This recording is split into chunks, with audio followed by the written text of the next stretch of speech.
Hello everyone and welcome to the Northeast Georgia History Center. It is time for our Wednesday live stream, and I have one that I have been looking forward to for some time, the American Revolutionary War in the South.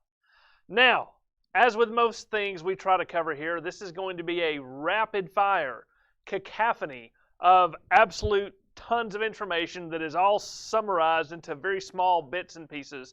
But I want to make sure we leave time for questions at the end, and hopefully, what I really hope comes out of this is that it whets your appetite for more research and more understanding about this incredibly important thing as we're going through. So hang on, it's going to be a quick ride, but I also want to make sure all of you know that while we're going through this, be thinking of questions if you have any, and keep an eye on that donation bar that you're going to see. We hope to meet our monthly goal. We're getting pretty close to the end here. We only need to hit $200 for that. So you can see that right down there. So if you want to keep programs like this going, and if you have a generous heart today, please donate. And if you merely have an inquisitive heart, please stay tuned. That's totally fine too. Okay, the American Revolutionary War in the South. Let's go to our first slide a little bit, and we will start talking about it. I'm not even going to get into the ideological basis of the American Revolution and, taxation on the right representation. You're going to need to come to this conversation with that knowledge already in your head. But suffice to say that what we're looking at is the American colonies at the end of the 7 Years' War, which we call over here the French and Indian War. And it's important to remember that Americans had considered themselves British subjects at the end of that war and were very proud to be British subjects to the end of that war. But England was forced to govern an empire so big that it really didn't quite know what it was doing. And this is really the root of what happened to cause the American Revolution sort of rebellion. And you want to take a look at the map here. This is of the colonies in 1775. And notice you've got the original 13 colonies there in green. And an important part, here along the edge, you have the yellow part, which is the Indian Reserve. One of the big things that caused the American Revolution, and one of the reasons that the Southerners especially got so upset with Great Britain, is the Proclamation of 1763, which drew an imaginary line across the top ridge of the Appalachian Mountains and said there will be no English settlement beyond this point. That land is preserved and reserved for the Native American populations. Of course, the Native Americans were very much in favor of this. Those who were looking forward to expanding into that area did not think that this was a good idea. Part of why they had taken part in the French and Indian War was to expand to the west. And I want to take a pause as we're talking about taxation without representation. And thank you for that new donation to help us get to that goal. It is really appreciated. Now, and you also start to see differences in the North and South. The American Revolution really starts in the New England colonies around Massachusetts, Philadelphia, and those areas. That's where, as the British called them, the hotheads were, and that's where the militias really began to form to oppose what they saw as tyrannical British rule.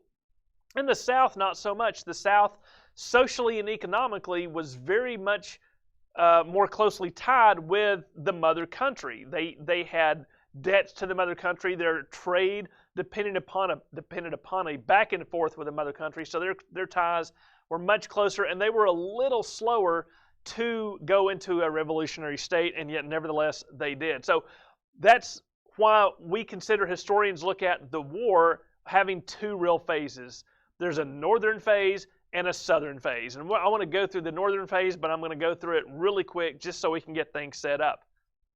So we go to the next slide. You can see the two phases. The first is 1775 to 1778, and that's the first phase. The second phase, the southern phase, is 1779 until the end in 1781. So go to the next slide. Of course, the first big shooting war conflict is the Battle of Lexington and Concord. Let's see, can we click onto is it going? Yes. Are we stuck? Oh, okay.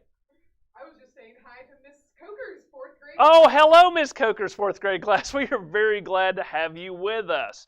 So, here is a map in a nutshell view of the Northern War. And you can see there are central areas. It really starts over here around Boston, Lexington, Concord, Bunker Hill. That sets the stage for a rebellion that eventually, a year later, becomes a war for independence. And the British Army is run out of Boston, but then comes down to, to New York.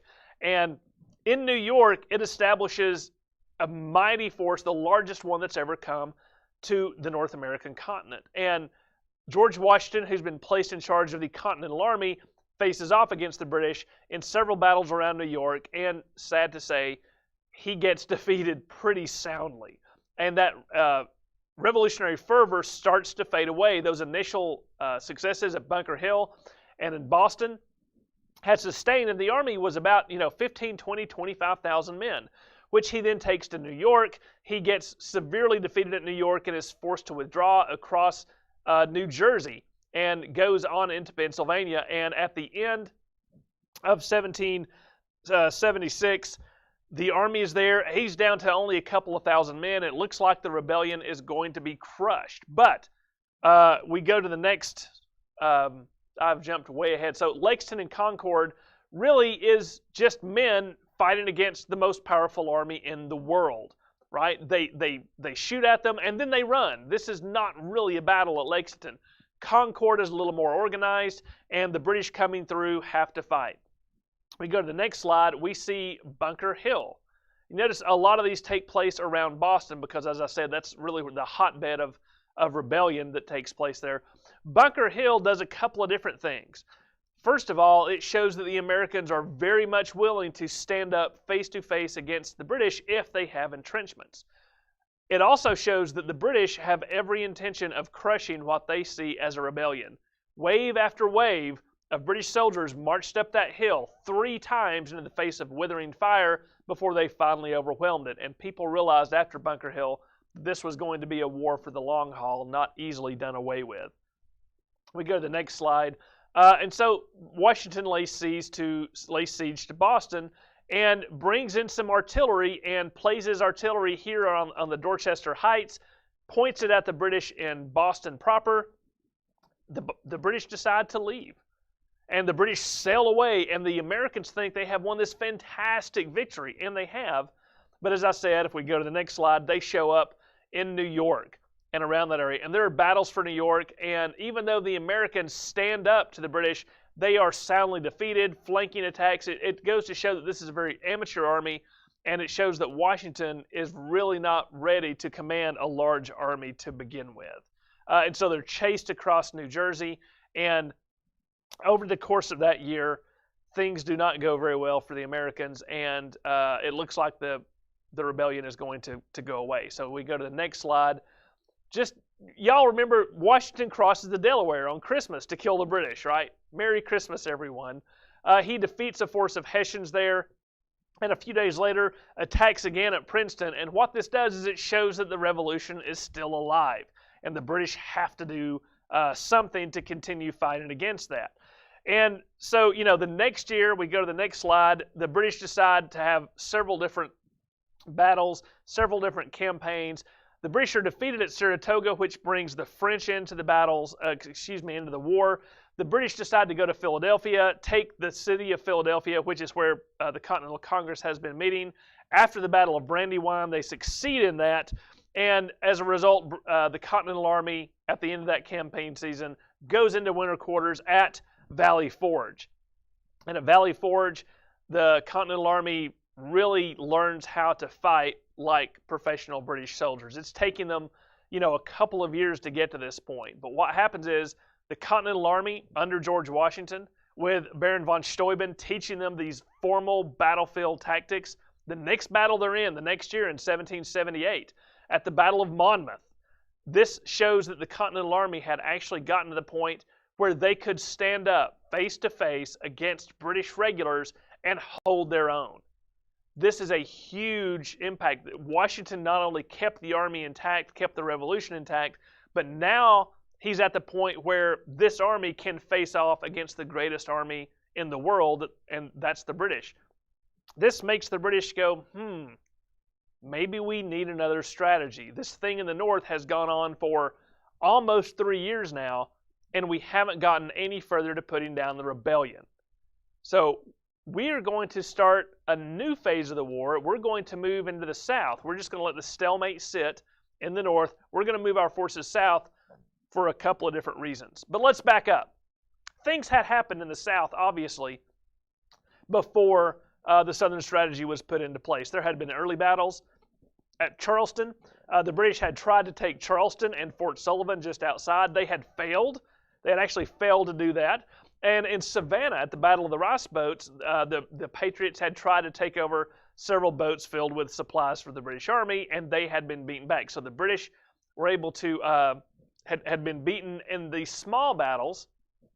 But coming back in 1778 with this southern strategy, the British take Savannah with not too many men. And as they said at the time, the British were able to strip a star and a stripe off of that American flag and reclaim it for the British crown.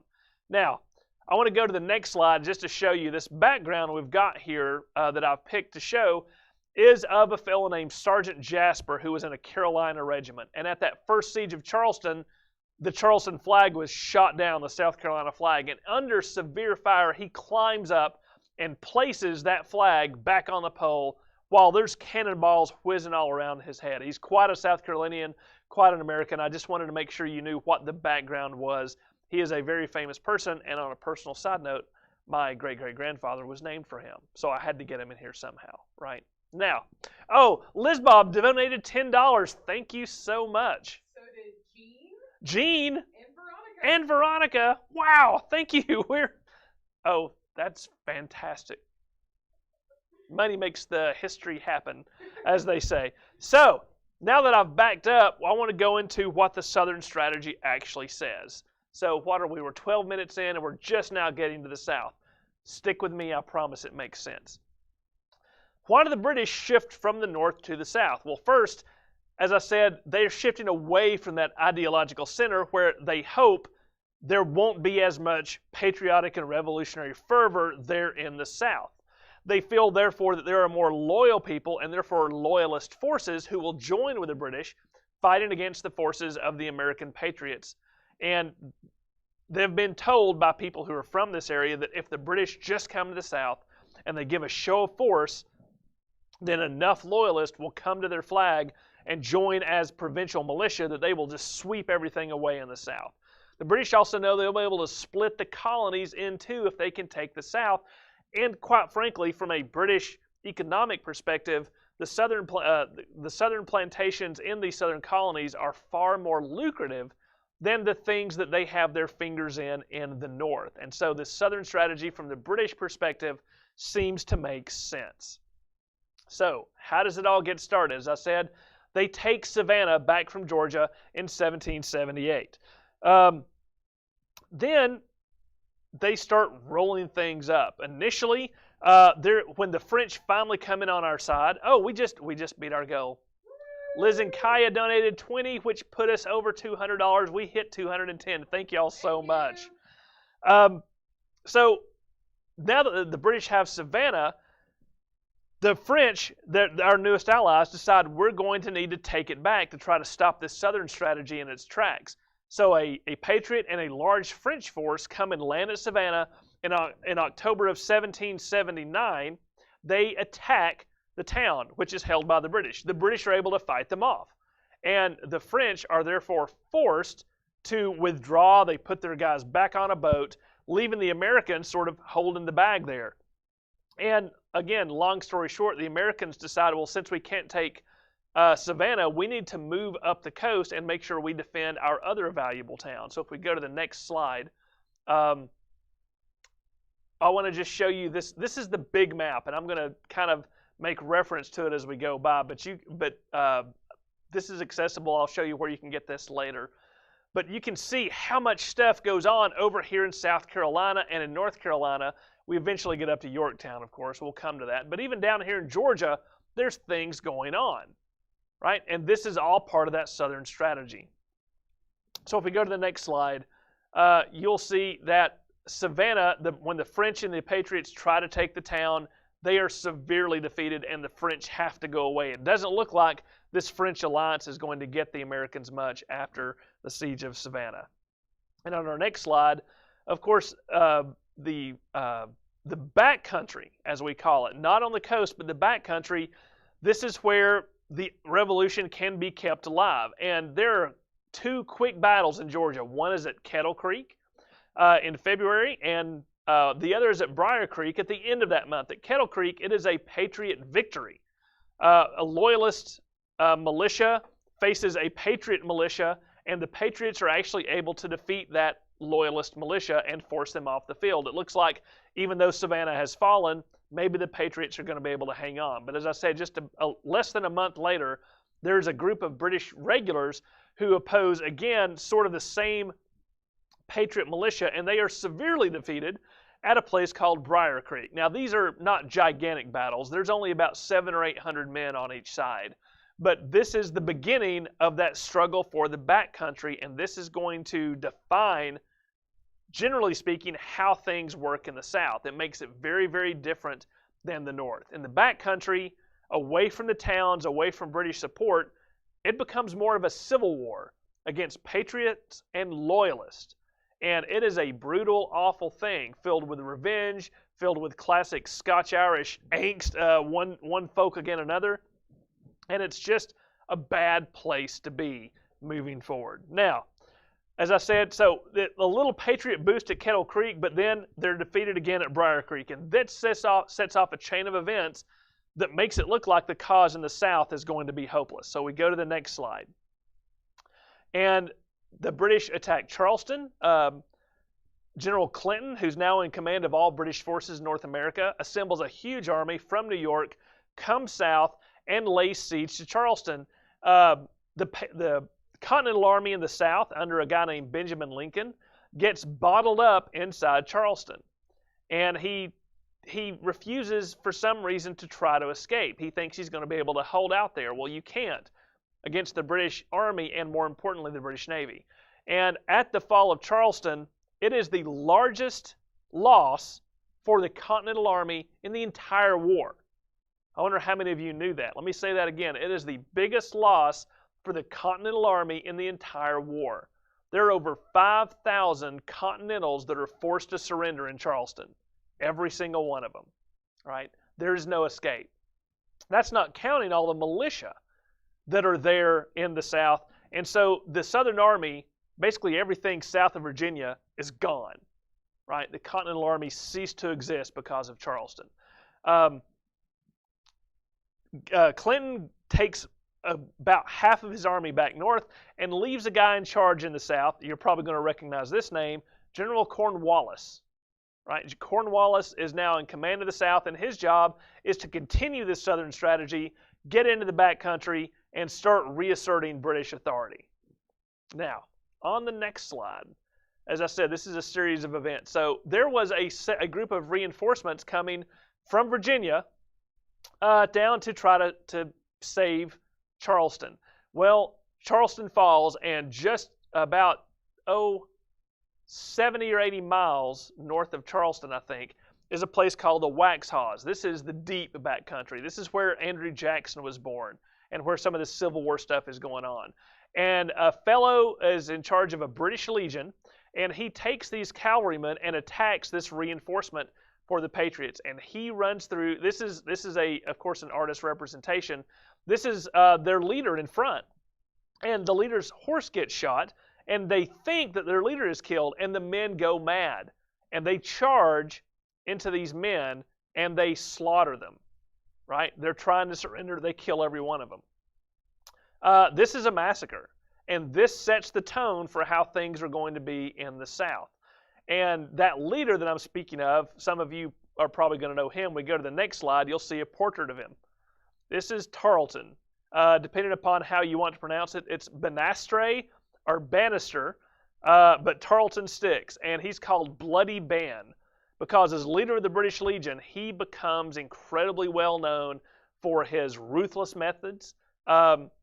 Something called Tarleton's Quarter means that you can't surrender. We're going to kill you. You offer people Tarleton's Quarter, what it means is we're not taking your surrender. You're going to die. And so Tarleton and his cavalrymen play a huge role in the rest of the Southern campaign. They're going to pop up time and again, and he begins to embody a lot of the Patriot views of how cruel and how unapologetic the British are in their treatment of soldiers fighting for the Patriot cause. So keep Banastray in mind as we go forward.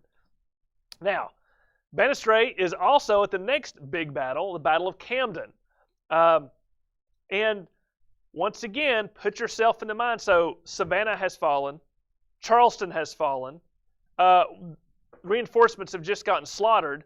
And so the American forces have to scrape together another army to send south. And you know how hard it is to get supplies and men for the American army at this point.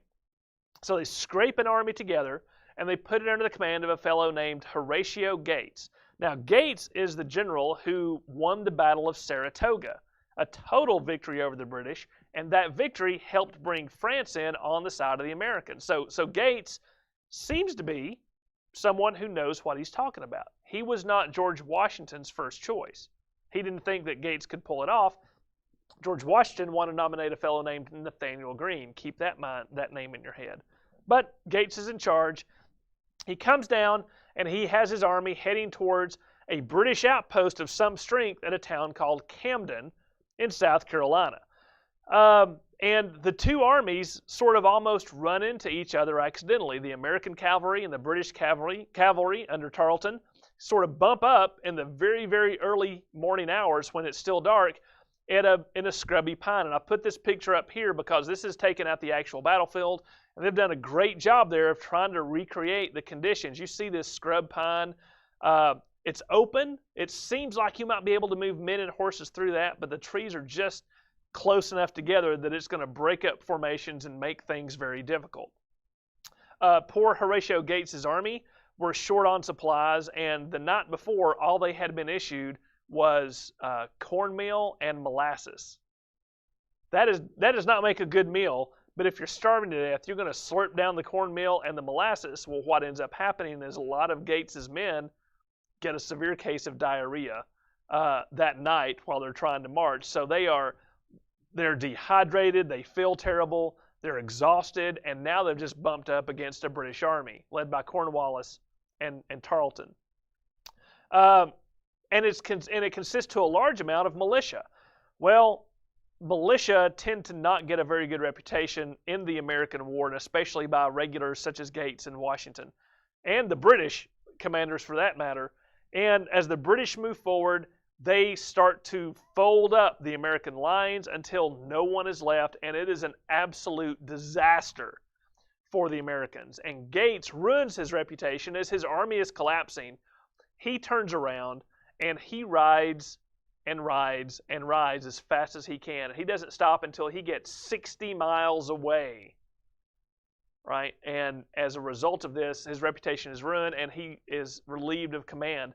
A young Alexander Hamilton, trying to provide a quick turn of phrase, trying to make something positive come out of this, said that it was a great tribute to the general that someone of his age could ride so far so fast. Sort of a backhanded comment there. But after the Battle of Camden, Nathaniel Greene, under Washington's suggestion, is finally put in command of the Southern armies, what there is left of the Southern armies. And Greene comes in, he's a Quaker, or he's of a Quaker background, I should say. He's been the supply chief of Washington's Continental Army, and people wonder how a supply chief is going to pull things through. So, again, I want you to think about this. Camden happens in August of 1780, so 1780 has been a disastrous year for the American cause. Savannah is gone, Charleston's gone, slaughters.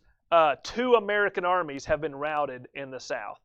It looks like this Southern strategy is going to work, but 2 things happen. One, Nathaniel Greene is put in charge of the American forces in the South. And number 2, those Scotch-Irish angry people in the backcountry set on making sure that their side wins, refuse to let the British take over. And the British cannot take control of the backcountry. Well, what about all those loyalists that are in the South? Surely those loyalists could arm themselves and just sweep aside any sort of opposition to them whatsoever. Well, there's another battle that happens shortly after Camden that starts to turn things around, and that is the Battle of Kings Mountain. So there is a large loyalist force that is formed by one of the British best officers, a fellow named Ferguson. And Ferguson has trained these men. They're professionally equipped. They're basically just British regulars, but they're American-made British regulars, right? And so he's trained these men, and he has marched into the backcountry. And he, in his arrogance, has made a proclamation that said, all of you who want to come and swear allegiance to the crown, please do so. You'll be welcome. But any of you who do not, I will ride into your country. I will kill your families. I will burn your homes, and I will run you out. That's not what you tell a bunch of hillbillies who are of Scotch-Irish descent back in the mountains. That's the exact opposite you want to tell them. Trust me. And so a group of men get together from what is now Tennessee, these over-the-mountain men, and they all get together to go and teach Ferguson a lesson. And they catch up with this force that's only about 800 men at Kings Mountain. And at Kings Mountain, Ferguson is the only British officer. Everyone else there is an American. Speaks to the Civil War aspect. So the Loyalists are Americans, the Patriots militia are Americans, and the British take position on this top of this hill. You would think they would win. They have the high ground. But these militiamen charge up again and again, and with their long rifles are able to pick folks off. They kill Ferguson in the saddle, and it is an absolute destruction of this Loyalist force. The Americans capture hundreds and keep them prisoner. And it's this battle, coupled with a lot of other small things that happen in the backcountry, that make the Loyalists, even if they feel a certain loyalty to the crown, they're going to keep quiet. They're not going to raise up a Loyalist militia again. That part is done, right? So Kings Mountain creates a turning point in the American South that makes the British continue losing control of the backcountry. So Nathaniel Greene has finally started to rebuild an American army, and to face off against the British, he decides to split his army in two. He needs to keep the main army safe, so he sends what he calls a flying column out under an old soldier by the name of Daniel Morgan. And Daniel Morgan takes his troops, and he knows how to command men in battle. More importantly, he knows how to use militia the way militia should be used, not stand up face-to-face against the British. And at Cowpens, he creates, again, this is a small battle. There's only about 1,500 to 1,600 men on each side. But at Cowpens, Morgan creates one of the greatest technical, tactical battles of the entire war. He sets his militia up front and tells them, you don't have to stand up to the British. I just need you to fire 2 shots, and then you can retreat. And that second line of militia, you fire 2 shots, and then you can retreat, but reform behind me. And that third line are those those Continental regulars, those men from Delaware and from Maryland, and those mounted Continental Dragoons are back there as his reserve. Guess who's in charge of the British? Our old buddy Tarleton. And Tarleton is hot to trot, ready to ride down this militia. And so they've ridden all night. They come up and they begin to ride through, and they think they're winning, right? Because the militia's running just like it always has. But in the process of the militia, just before they run, they're taking out a lot of those men in the front ranks, and they're taking out a lot of officers because they have rifles, they're good shots, they're not being expected to do something they can't do. Cowpens is an amazing battle, and in the end, the British are absolutely destroyed. A good half of their force is either killed or captured, and all of their supplies are captured. Tarleton has to go back to Cornwallis and say, I kind of lost a whole bunch of guys. Sorry about that. And Morgan doesn't sit there and say, hooray, we won, let's rest for a bit. He takes his army, and he has to go join back up with Greene as fast as he can. Well, Cornwallis is enraged. He's absolutely enraged, and he gets his army back together, set on catching up with Nathaniel Greene once and for all and taking him out in a battle. Greene knows he cannot stand up to Cornwallis at this point. So thus begins one of the most fascinating things in the American Revolution, the race to the Dan. And you can see starting, I don't know if my finger, right around there at Cowan's Ford at the beginning of February, it's a race. The Continental Army is trying to get north to the Dan River so it can get into Virginia, where supplies are, where it can rest. And the British Army is trying to stop him and get there and get him cut off and get him obliterated before he can get away. And what follows is a series of forced marches, of near escapes. Unfortunately, I can't go into the whole thing right now. But there are literally stories of where the last American troops are just crossing over a river when the British get there to try to stop them. This happens 3 or 4 times, right? Cornwallis, to move fast enough to beat him, takes all the supplies that his army had been bringing with him and burns them, right? He burns his wagons. He burns anything that is not just food or just ammunition and can't be carried by the men. I think he keeps 2 wagons to take care of the wounded. He even burns his own personal baggage. And they take off chasing the Continentals. And long story short, breakneck speed, lots of cool stories. The Continental Army gets across the Dan River literally about 10 minutes before the entire British Army shows up. And Nathaniel Greene, having been smart, makes sure that all the boats come across with him. And he's stripped the river of boats. There is not a boat to be had for 50 miles one way or the other. And he gets across. Now, he's close to his base of supply. Cornwallis is in the middle of the backcountry. He's burned his supplies. He has to march his men all the way back down to Camden where he can get resupplied. While he's doing that, Greene comes back down now that he's been resupplied, and he's ready to fight a battle to try to take Cornwallis out. We end up at a place called Guilford Courthouse. So at Guilford Courthouse, Nathaniel Greene tries to recreate Morgan's strategy with having rows of militia and then regulars in the back. It doesn't quite work as well as Morgan did. It is considered a Continental loss, but the thing is, the Continentals don't just run away. Even the militia there don't run away. They have to fall back.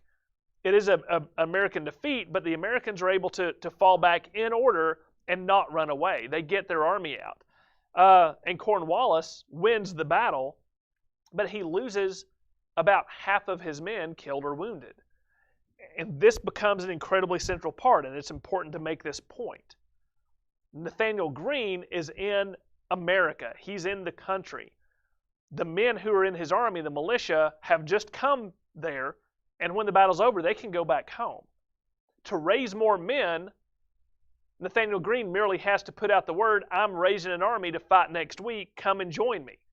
And as Nathaniel Greene writes, we fight, we get beat, we fall back, and then we rise up again, right? The British do not have this advantage. A British regular, where does he have to come from? He has to be recruited, he has to be trained in England, then he has to be shipped 3,000 miles across an ocean, and then trained how to fight in the backcountry, and then put into the army. It takes forever for a British reinforcement to get in. And since the French have entered the war, those British reinforcements are not just going to North America, they're going to the Caribbean, they're going to India, they're going to Spain. They are spread all over. So the British Army in the South can't get reinforcements. It can barely get supplies. And this starts to make the difference. Cornwallis realizes this, and he has got to get out of the South. So what he does is he starts heading north, trying to get close enough to New York to link up with Clinton. Well, that leaves Nathaniel Greene some opportunities. So we go to the next slide, and we see what Greene tries to... This is the bottom half of that map I was showing you. And look at all these battles in South Carolina in the blue in 1781. What Greene does is, since Cornwallis is out of the picture, he wants to go around to all these smaller forts and smaller garrisons and see if he can't take them out. And so that's what he proceeds to do, moving through South Carolina, fighting place after place after place. At Hobkirk's Hill, he fights the remainder of the British forces in Camden. It's sort of a draw. At 96, which is a large fort in the backcountry, there I think that's number 32, he tries to take that fort. He can't quite do it. He has to leave because a set of British reinforcements is coming, so he pulls back out of there. And then the British realize they can't hold the fort because they don't have the men or supplies, so they leave it anyway. So 96 goes over to the Patriots. And there are other smaller battles like this all through South Carolina until you get to a place called Eutaw Springs. And this is where Greene finally is about to catch a small British force, but this small British force consists of a lot of elite soldiers, and they fight, and Greene actually gets defeated. This is one of the great ironies, is that Greene never wins a battle. Let me say that again. Nathaniel Greene never wins a battle, in the Southern campaign. Morgan wins a battle at Cowpens, but Greene never does. But Greene knows how to keep his men supplied. He knows how to keep his army intact. He knows how to outmaneuver the British, and he knows how to force them to make all the bad decisions that in the end force them to have to withdraw from everywhere he's trying to take anyway. Greene is an absolute genius. Just because you don't win battles doesn't mean you can't win a war. So he's able to consolidate a lot of Patriot power until in the end, the only places the British control in the South are Savannah, Charleston, and Wilmington, on the coast where the British Navy can support them. In the meantime, Cornwallis has gone north to Yorktown, and all of you know what happens at Yorktown. He is surrounded. George Washington swings in at the last minute to get credit for the Southern campaign, brings a big old French army under Rochambeau, forces Cornwallis to surrender, right? And this is a big deal because this is the second largest British army that's left in America, and it's being forced to surrender to the Patriots. This sets off a whole chain of events, and it's very complex, but here's some reasons Yorktown sets off the events. Yorktown is not the reason the British stopped fighting, but it sort of highlights all the reasons. Because of France and Spain entering this war, it is now a world war, and Britain is stretched too thin. That means that the fighting in the Caribbean, which is where a lot more British money is invested than in North America, the Caribbean becomes one of the primary places they have to defend and they have to send troops. So they don't pay as much attention to North America, believe it or not. Again, France and Spain are both in the war. They bring navies, and those navies pose a much greater threat to British possessions than a continental army on land ever could, so they have to focus on that. All this death, all this money, this war has drug on for what, 8 years now. The British people are done, right? The British people no longer support the war, which means they're not voting for members of Parliament who will support the war. And I'm not going to take this metaphor too far, but it's one that a lot of people have discussed. The British experience in North America during the American Revolution is very, very similar to the American experience in Vietnam in the 1960s and early 70s, right? It's a huge imperial power, doesn't seem like it could be defeated. Its conventional forces are the best, yet it goes into an area that it can't control the back country, the rural parts.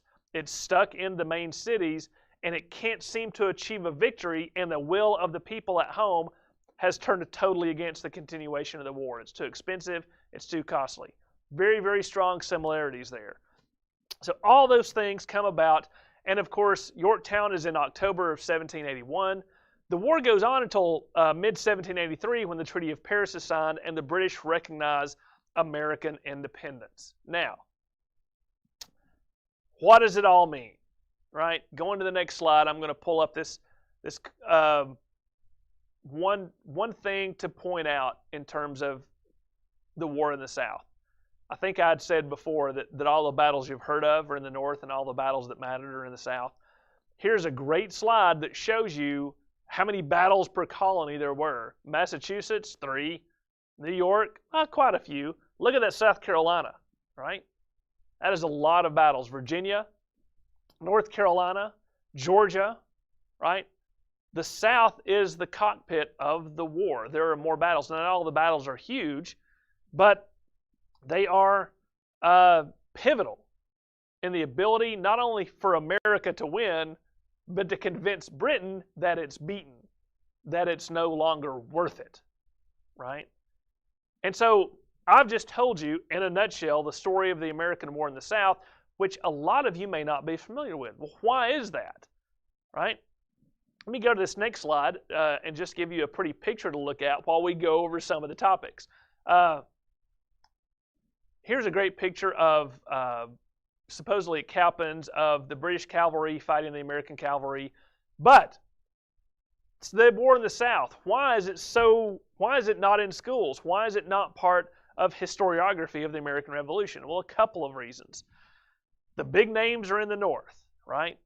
The Continental Congress meets in Philadelphia. Thomas Jefferson, John Adams, all those guys, right? And don't forget George Washington and the Continental Army. and the legends of Bunker Hill and Molly Pitcher at Monmouth and Valley Forge and all those things. They've become sort of touchstones in American memory, and they should be. But they've so overwhelmed popular memory of the American Revolution that they sort of have shunted to the side everything else that's impossible, that's important. And the big battles we seem to think are in the North. But like I said, Charleston was the largest loss for the Continental Army in the entire war. And even when we get to the bicentennial in the 1970s, and this is just the way things work, right? When the bicentennial is finally here and people begin to celebrate it, people begin to celebrate a lot at the beginning, right? There's the Declaration of Independence and Bunker Hill and Lexington and Concord, and wow, that's great. And by the time you get in 4 or 5 years into the bicentennial celebrations, people are numb to it. They're numb to all the hoopla by the time you get to the Southern Campaign. And so they're like, oh, Charleston, Camden, Cowpens, Musgrove's Mill, where's that? I don't care. George Washington wasn't there, was he? So the bicentennial exhaustion sort of plays into that. But the good news is, a lot of things have happened in the last 15 to 20 years. Academics and those who study the American Revolution have really realized that the American South is not just incredibly important, but relatively unexplored. And all historians who are trying to write a book need to write a book about something that a book hasn't been written about before. And so that leaves a lot of stuff open for the American South, again, in the last decade or so.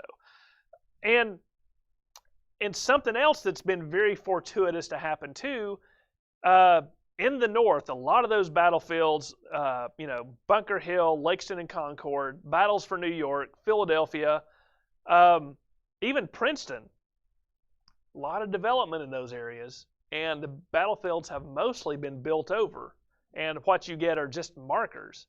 Sort of the same thing in Savannah and Charleston, but the South, the development has been less hardcore, so a lot of those battlefields in the South were or have become local or state or national battlefield parks. And so there's a lot of different places you can go visit that, again, over time has greatly increased. And people are realizing there's a lot of tourism. Here's a map. I highly encourage you to go to some of these places, right? If you're in the South, if you're anywhere near here, look how this is just South Carolina. They have a whole website that you can go to that you can build these trails, and all these places are actual places you can go. There's Waxhaws, Cowpens, Guilford Courthouse, Kings Mountain. Those are all national battlefield parks or state battlefield parks. They've done some amazing work. At Camden, the state has, before it was just some land over there, they've really started to develop that, get that back to what it looked like during the battle. You can even go to Charleston and see some Revolutionary War stuff, but Savannah still has a ton of colonial stuff that you can go visit, including a recreated fortification from that battle in October of 1779. They have a great museum there. So there's a lot of exciting stuff going on with the American Revolution in the South right now that actually consists of tourism-y things. Once we can strip these masks off and actually start going places again, or a lot of them are outside, you can just go now, right? Lots of great places to visit. There's a ton of stuff you can go see. There's a ton of websites you can look at. Now, what kind of sources can I give you to recommend? There are obviously a great plethora of things you can read, of things you can go to, of things you can see about the American Revolutionary War in the South. Here are just a few. So if you're looking for articles and a lot of detailed information that's come out, like I said, in the last decade or so, there's a website called southerncampaigns.org. Which is the Southern Campaigns of the American Revolution, SCAR. They have a ton of newsletters, of papers, of maps that they have published over time, and it's all available for free. So if you want to go there and take a look at that, they do take donations too, so if you get something out of that, please do. Let me take a side note and say, wow, we're at $245. We've blown that January donation goal out of the water. That's fantastic. There is another one. The American Battlefield Trust is a fantastic nonprofit organization whose main thrust is to preserve American battlefields. They really began as the Civil War Trust to preserve Civil War sites, but then realized there were a lot of other places to save and have expanded their mission to be War of 1812 and American Revolutionary War sites. So if you go to that website, not only do they have a lot of information, they've got a whole series of videos you can watch, of maps you can download, of printable battlefield guides if you're going to any of those things. It is a great resource. Now for the books. I have picked out 3. Right? There are a ton of books. There's some great books about the individual battles, about Cowpens and Guilford Courthouse and Kings Mountain. These are sort of general. So we've got from Savannah to Yorktown. One of the reasons I like this is it's a great narrative, an overall narrative of the war in the South, but it also has lots of pictures. It has lots of little sidebars about soldier life and what this cannon is like, and here's how a lady experienced the siege of Charleston and things like that. There's lots of fun stuff in that one. The Revolutionary War in the Southern Backcountry is sort of an academic approach to how these battles fit into the larger war, especially in terms of how the British defeated themselves trying to accomplish something in the backcountry they couldn't. And then the Road to Guilford Courthouse looks at that race to the Dan, basically takes you from Cowpens all the way from the race to the Dan to Guilford Courthouse. And Guilford Courthouse, it's one of those great ironies of history. Even though it was technically a British victory, it was also the British death knell. Yorktown sealed the deal, but Guilford Courthouse is what made Yorktown happen. Maybe inevitable. That may be a point we can argue at some future date, but I might be willing to make that. Now, where are we at? We're at 2:45. That leaves, if anyone has anything, let me get a drink of water. Yeah, we've got some questions in the chat. We've got some good questions. All right, let me get a sip of water and we can see what those questions are, and I'll do my best to answer. All right, this is Libba from Behind the Scenes, and I also wanted to say hello to Dr. Wimpy's 4th grade class in Dahlonega. So great to have the students here today. And we, students, if you're still watching, we encourage questions from you as well, so go ahead and chat your questions. So Matthew has a question. Were there guerrilla tactics and raiding going on before the Southern campaign? Yes. Part of what makes the Southern campaign unique, it was happening in the South, right? In smaller scale things, mostly to keep the British out. That's the interesting thing, is it really wasn't going on in the North.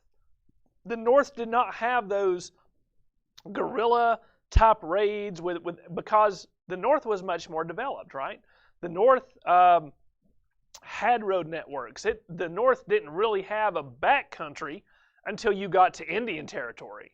Whereas in the South, it's much less developed. The backcountry stretches for hundreds of miles, right? And so and that's really what drives those guerrilla tactics is the topography and the geography, right? When a smaller force that's not as well equipped and not as well trained and needs to fight a larger, more well-supplied, more disciplined regular force, guerrilla tactics are the one you use. So they start off a little bit. Now, this is not to say that the Americans won the war by hiding behind trees while the British marched in straight lines in red uniforms in the middle of a field. That is something that I absolutely do not like.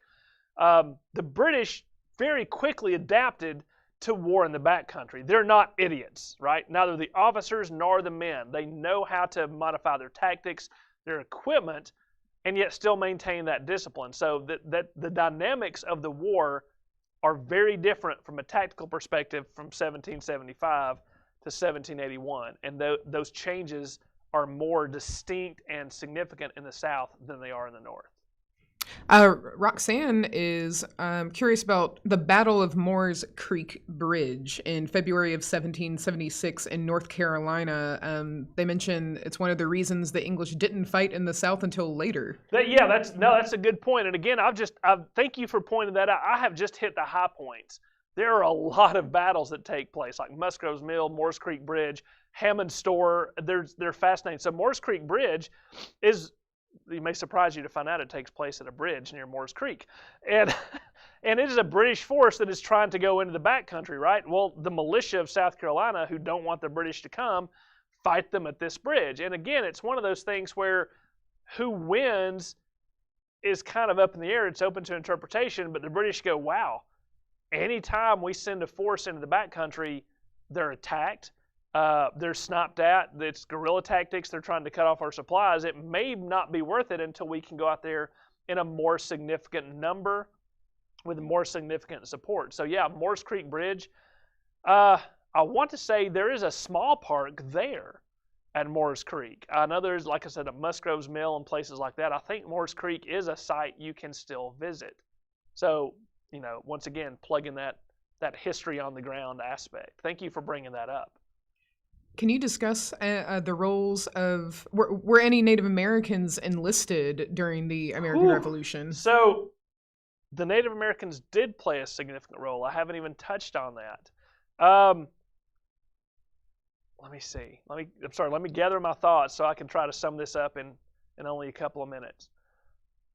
The British were allied with the Native Americans. The Native Americans tended to support the British cause because of the British Proclamation of 1763, which preserved the Indian territory intact.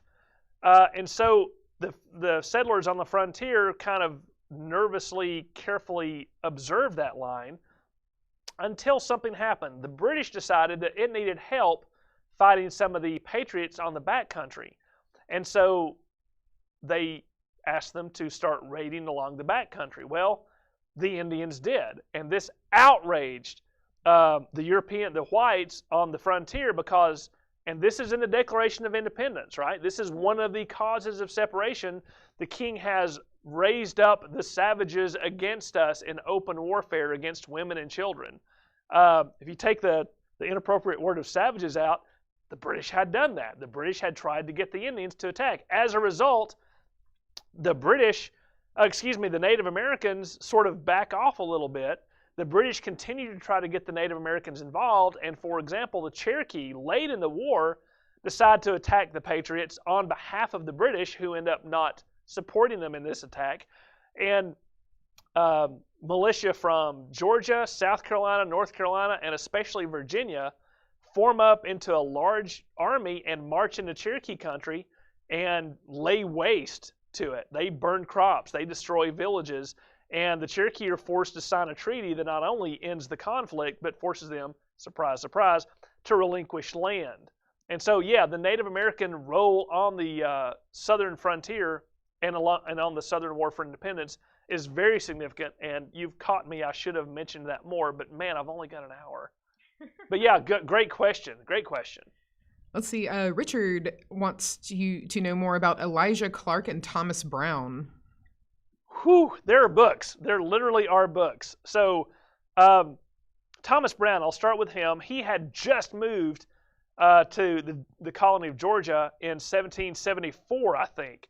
And as things were starting to heat up in terms of an independence movement, actually not even independence at that point, he got caught up in it. And the Sons of Liberty showed up on his plantation one day and said, "We would like you to join our cause. You will join our cause. We'll be back in a week to talk to you about it, so make the right decision." They come back. He has not made the right decision. He decides to remain loyal to the crown. And the Sons of Liberty, those valiant patriots and freedom fighters, tie him up to a tree, break his skull with a stick, and then set a fire underneath him and ride away because he would not join the Sons of Liberty. Well, he manages to survive this. And when he recovers, he is, of course, a strong enemy of the Patriot cause and of the Sons of Liberty. He gets a group of men and Indians together and goes raiding along the southern part of Georgia for the British cause. He's at Savannah. He actually is. Fights in Augusta. He's in Savannah when the French and Americans attack in 1779. Continues through the war, leading different companies of men loyal to the crown. At the end of the war, as being a loyalist, he can't stay here, so he ends up going, I think, I can't remember if it's the Bahamas or Bermuda, one of the Caribbean islands, and lives out the rest of his life there. Elijah Clark is sort of the opposite.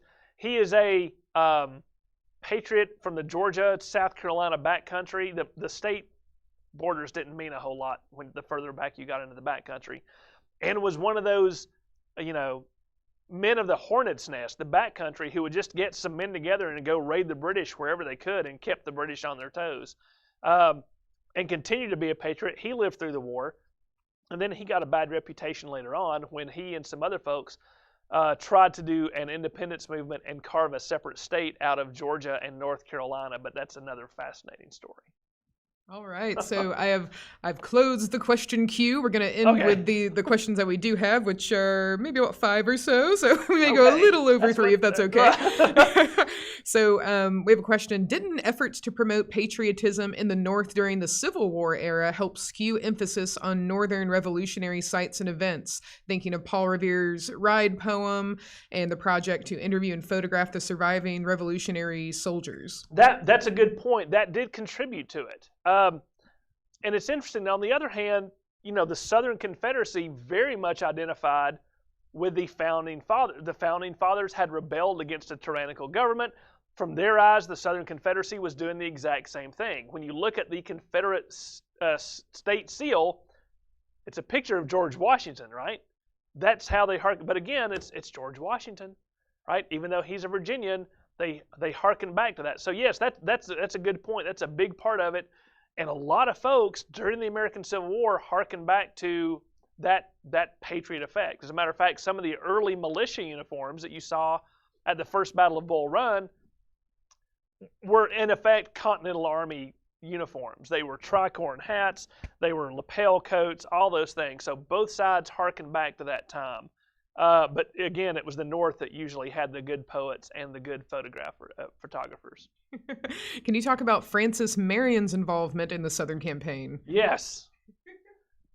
In a nutshell, Francis Marion is one of those, like Elijah Clark, like Sumter, that were known. They gathered up militia and they kept the pressure on the British in the backcountry. They refused to relinquish it, and they fought hard and they fought dirty because the backcountry, as I said, was a civil war and had been sort of fueled by Tarleton and his behavior. And so massacres and slaughters and sneak attacks took place across the spectrum in the South. And Marion, he's been called the Swamp Fox because, it's in South Carolina along some of the rivers, it can be a PD River and places like that, it can be swampy. And so it's great places for hit and run tactics. They can't follow you into the swamp or else you get them. But Marion's, Sumter, Marion, Clark, they're patriot heroes. We look up to them now, but again, looking at things objectively, even if you support American independence, and most of us probably do, you have to watch out for putting these men on pedestals because these men did, some of these men did really bad things to try to crush opposition to the patriot cause. And folks, that's war. The war is not supposed to be pretty. And I think sometimes when we idolize wars, even the American War for Independence, we lose sight of that. Don asks, what is the significance of the Battle of, I hope I'm pronouncing this right, Ramsauer's Mill? Ramsauer's Mill, as it led to... Mill, depending upon which person from the backcountry you read his letters of. Yeah, and they specifically asked, as it led to Kings Mountain and Patriot momentum. Yeah, so Ramsauer's Mill was very shortly after Waxhaws. I'm trying to remember the details of it. But again, Ramsauer's Mill was loyalist versus militia. I do not, if I'm remembering correctly, there were no regulars involved. It was one of those struck out. And again, this is the Civil War aspect of it, right? You have groups of patriots and groups of loyalists, and they'll ride to a farm and they'll say, well, are you a loyalist or a patriot? And sometimes your answer would depend on which armed group was closest to you.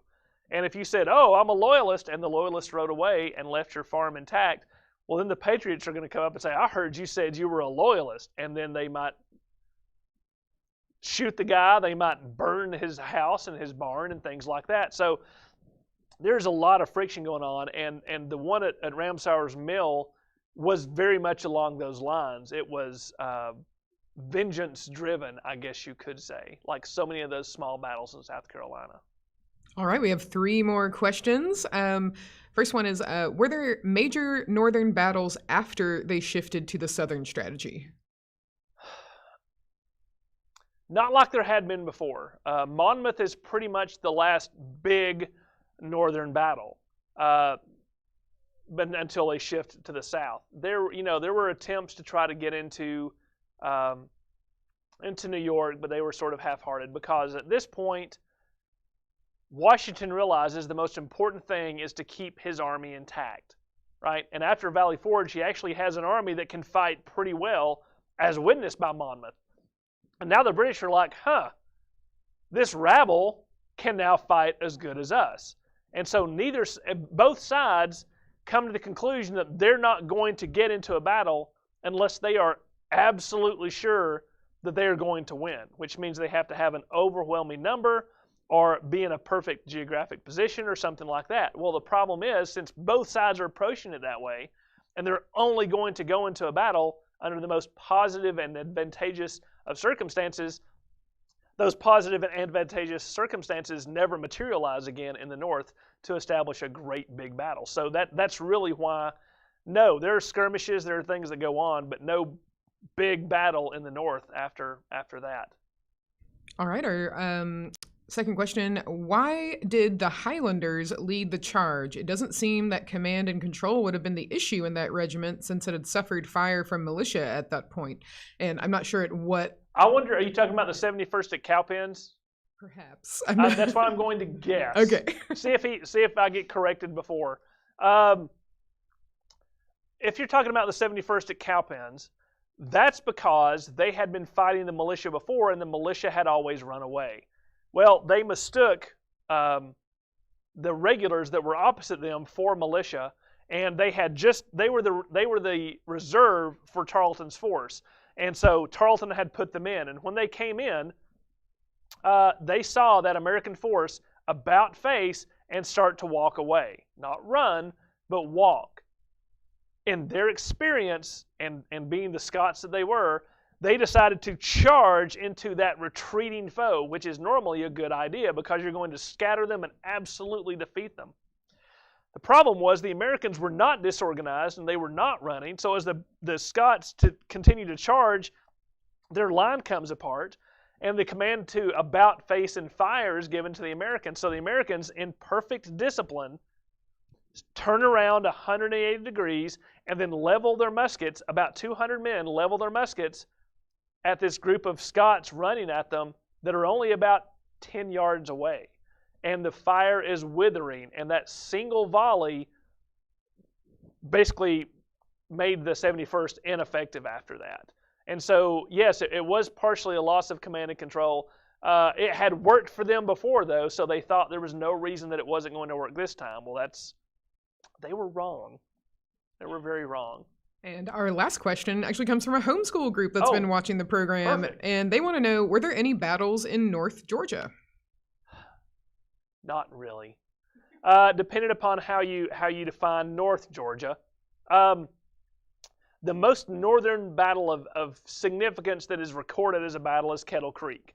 That's that's around Washington, Georgia. It's about a third to a half the way down the state.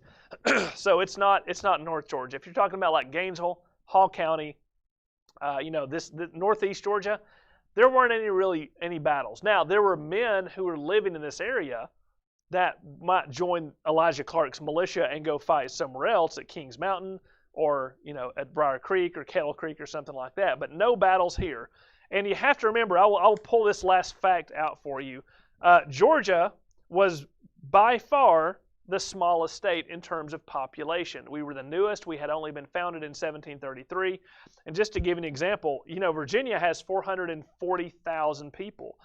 Massachusetts has 235,000. North Carolina has 197,000. South Carolina has 124,000 people. Georgia has 23,000 people. So we are pretty small, and we just don't have the numbers of people that are going to force people to come into this area. So that's one big reason that North Georgia was not home to battles. So thank all of you for tuning in. I've got some things to tell you. We have for our digital members. If you are a member, you should take advantage of this. If you are not yet a member, there's a link in the chat that you can click on to become a member for only $35 a year or even $3 a month. And this Friday we have a special members only on spies. and espionage throughout history that we hope you'll tune in. That should be fun. That'll also be hosted by yours truly. If you want to keep up with all the things that we have going on here, follow us on Facebook, look at us on YouTube, go to our website. All of our events are there, our live streams. And if you're a teacher, if you're a homeschool or a public school teacher, and you want to take advantage of the programs that we can do specifically for your classes, please be sure to go to our website and fill out the form there, and you can contact us directly. We also have a fantastic podcast called Then Again, www.thenagainpodcast.com, and you can go and listen to that. They're about a huge variety of topics, and they're not very long. They're actually about the length of the average car commute to work, so it's a perfect opportunity for you to get some history in. Oh, that is all I have time for. As a matter of fact, I have sucked up some extra of your time. I appreciate everyone who stuck around with me. This has been a fascinating topic. I love it, but I love our audiences more. You are the reasons that we do this. So thank you so much. We will see you next time, and until we can be in touch again, stay safe and take care.